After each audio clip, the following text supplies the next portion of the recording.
Do you often find that you, think that people are plotting against you? I looked across the steel table at the man sent to evaluate me. He had been there less than 5 minutes, and I could tell that he was already anxious to have this over with. Not because he was afraid of me. I was handcuffed to the table and it was bolted to the floor. No, he wanted to be gone because this was a waste of time. I had a strong feeling he'd already made up his mind before he came into the room. The problem was I didn't know what that meant.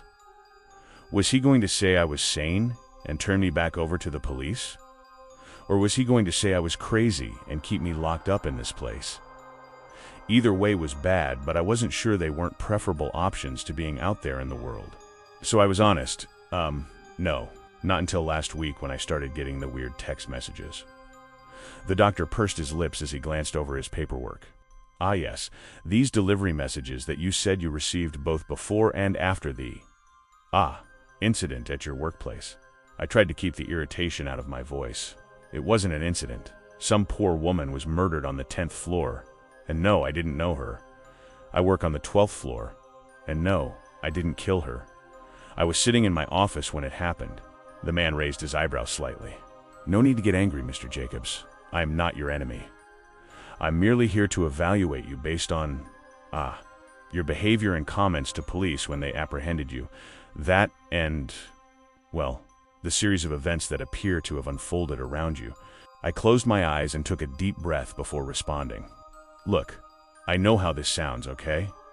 A woman dies, gets killed, in my building.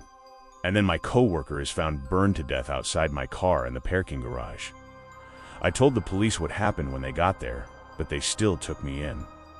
Checked my car and found the bag with gloves in it that had whatever chemical was used to burn them, I guess? I don't know, the doctor interrupted. Carbon disulfide? That's what you told the police was on the gloves at the time of your arrest. Swallowing, I nodded. Yeah, but not because I know that. It's because that's what the 911 operator told me it was. Or, well, at least they implied it. He cut his eyes back up at me from the notes. This 911 operator that wasn't a 911 operator. I don't know if they were a fucking 911 operator or not. But they are in on it. They have to be. The things they were saying, the stuff they knew. They, or somebody, planted those gloves in my car. Sitting the notes back on his lap, the doctor looked up at the ceiling. But you say you did call 911? Clenching my hands, I nodded. I did. But like I told the cops after Becky did what she did, I hung up on them. I was going to call someone else, try to find another number for the police or something, when I noticed that my phone was wrong. Your phone was, wrong? I sighed. Look, my phone. I've had it for over 2 years. It's a little banged up, but I've taken good care of it. Only thing is, a month ago it fell out of my pocket when I was getting out of the car. I thought it was broken, but it was okay except for a little place on the back where the plastic is rough now. It's hard to see, but it would always poke me when I held the phone a certain way. Bugged the shit out of me. But when I was searching for another phone number to call, I was also thinking about how I could have gotten that crazy person instead of the real 911. Had they messed with my phone? So I checked.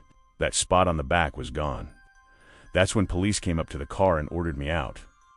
I tried to tell them that it wasn't my phone, that it had been swapped out for one they could control, but they wouldn't listen. I had started staring at the table as I spoke, and when I looked up, my stomach sank. The doctor was smiling thinly at me. So, to be clear, according to you, you've been getting strange messages on your phone. A woman in your office, in your building, is murdered by arson. A few minutes later, you get a video of that murder.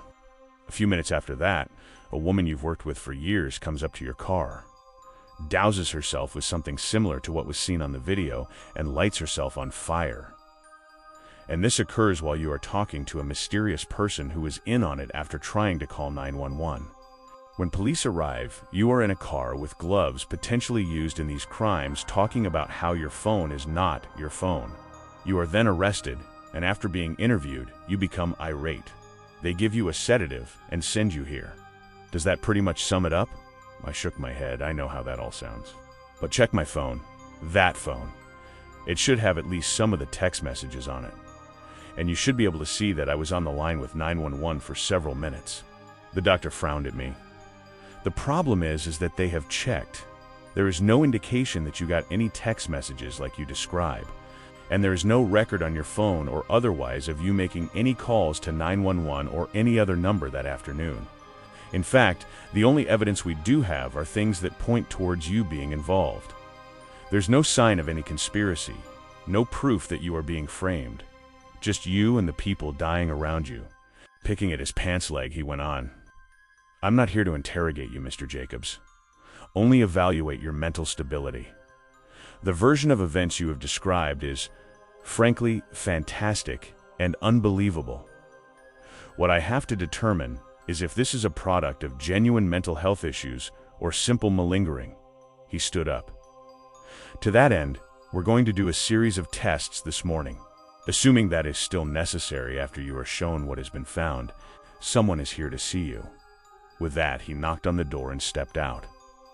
As he left, a frail-looking older woman stepped in, her eyes red-rimmed and shining as she looked at me. Mama, Wally, are they treating you okay? She looked so painfully old and thin as she moved over and sat down across from me, a small brown sack clutched in her left hand.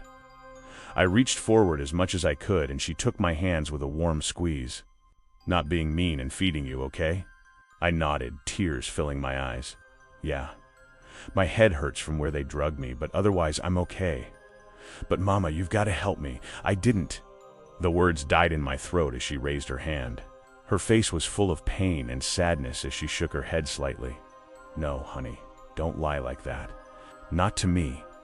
She lifted the sack from her lap and sat it on the table. I've already seen the video you made. I felt my tongue going numb as I looked between her and the sack. I had no idea what she was talking about, but it was obviously very bad. Mama, what video? She looked exhausted as she reached into the paper bag and pulled out a cell phone. She tapped at it inexpertly. They said I could show it to you.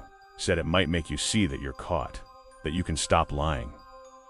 She held out the phone with trembling hands. You take it. I can't watch it again.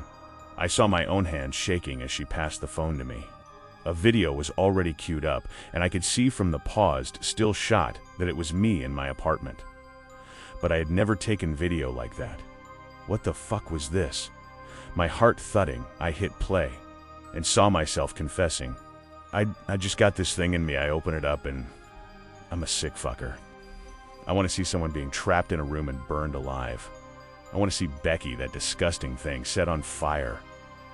I need to do this. Listen, please, just listen. There is a bag under my seat, a video in my car. Catch me, please. None of this made any sense. I didn't remember saying any of this, yet it seemed oddly familiar at the same time. I shifted my hand as I held the phone. Holding it like that was poking me because on the back, wait, this was my real phone? I looked up to tell my mother when motion drew my eye back to the small screen.